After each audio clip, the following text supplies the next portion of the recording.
தருமபுரி அருகே லாட்ஜில் பெண்ணுடன் இருந்ததை வீடியோ எடுத்து மிரட்டி பணம் பறித்ததால் இளைஞர் ஒருவர் தற்கொலை செய்து கொண்ட சம்பவம் பரபரப்பை ஏற்படுத்தியிருந்த நிலையில் பணம் பறித்து தற்கொலைக்கு தூண்டியவர் பாதிக்கப்பட்டவரின் உயிர் நண்பன் எனும் அதிர்ச்சி தகவல் வெளியாகியுள்ளது.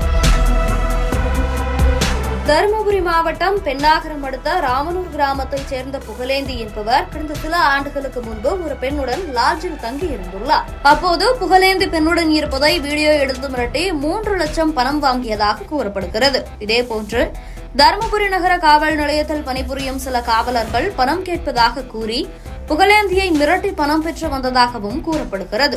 இதில் இதுவரை 6 லட்சம் ரூபாய் புகழேந்தி இழந்ததாகவும் கூறப்படுகிறது. இந்நிலையில் நேற்றைய தினம் புகழேந்தி அவரது ரைஸ் மில்லில் தூக்கு போட்டு தற்கொலை செய்து கொண்டார்.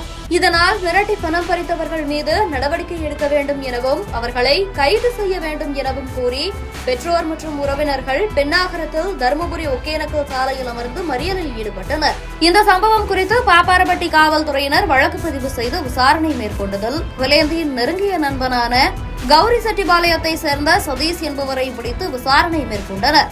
விசாரணையில் புகழேந்தி இளம் பெண்ணுடன் உல்லாசமாக இருந்ததை வீடியோவாக பதிவு செய்து புகழேந்தியிடம் காவல்துறையினர் பணம் கேட்பதாக கூறியதாகவும் அதனை நம்பிய புகழேந்தி தன் மனைவியின் நகைகளை அடகு வைத்து பணம் கொடுத்ததாகவும் கூறப்படுகிறது.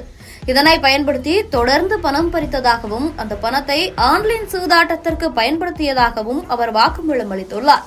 அது மட்டுமல்லாது ஆன்லைன் சூதாட்டத்தில் சுமார் 7 லட்சம் வரை பணத்தை இழந்ததாகவும் அவர் தெரிவித்துள்ளார். இதனையடுத்து மாதையனை பாப்பாரப்பட்டி காவல்துறையினர் அவரை கைது செய்து சிறையில் அடைத்தனர்.